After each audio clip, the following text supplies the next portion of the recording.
Along the banks of the Nile, a vast desert stretched under the golden light of dawn. The land was quiet, untouched, waiting. There were no buildings, no streets, only the gentle whisper of the wind across the sand, hinting at the birth of something great. Under a clear night sky, Fatimid astrologers stood atop rooftops, wrapped in robes, their eyes fixed on the stars. Using brass astrolabes and ancient scrolls, they searched for signs. One raised a finger toward a constellation. The stars had spoken. It was time. Inside a desert tent, General Jawhar al-Siqilli stood over a large map of Egypt. Around him, scholars and engineers listened as he marked lines and symbols. He had a vision: to build a new capital, a city worthy of the Fatimid legacy. Construction began at sunrise. Dozens of workers moved stone blocks and timber. Wooden scaffolding rose from the earth. Guards stood watch as carts and camels brought supplies. The foundation of Cairo had been laid.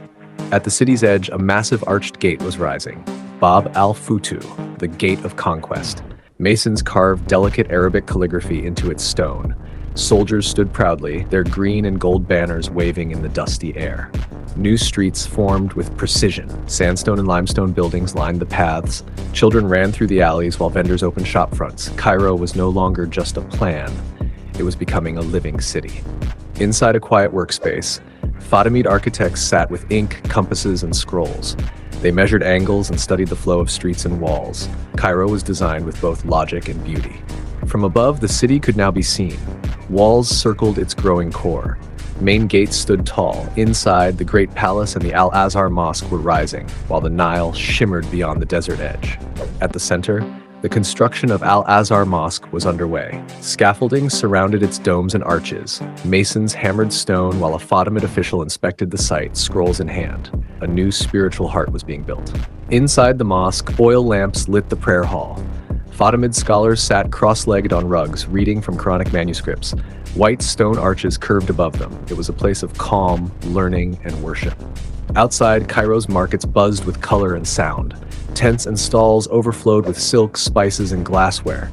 Merchants bartered, women browsed, and the scent of incense filled the air.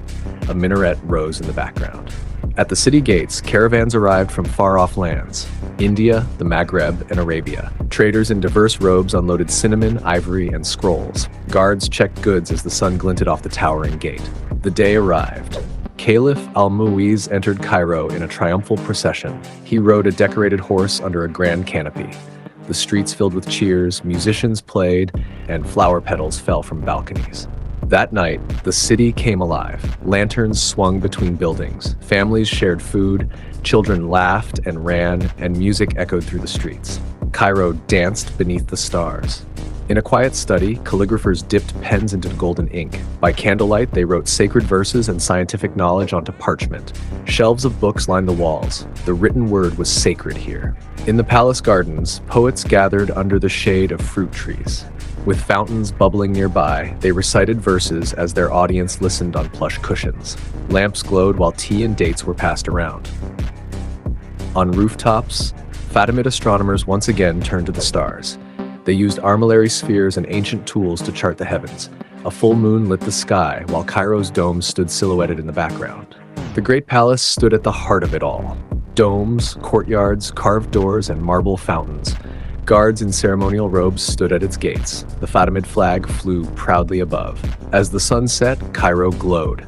Domes and minarets cast long shadows, and the sky turned to fire, orange, pink, and violet. In the fading light, the city felt timeless, eternal. A muezzin stood on a beautifully carved minaret, calling the faithful to prayer. Pigeons circled in the morning air. As his voice echoed across the rooftops, Cairo awoke, a city both spiritual and grand.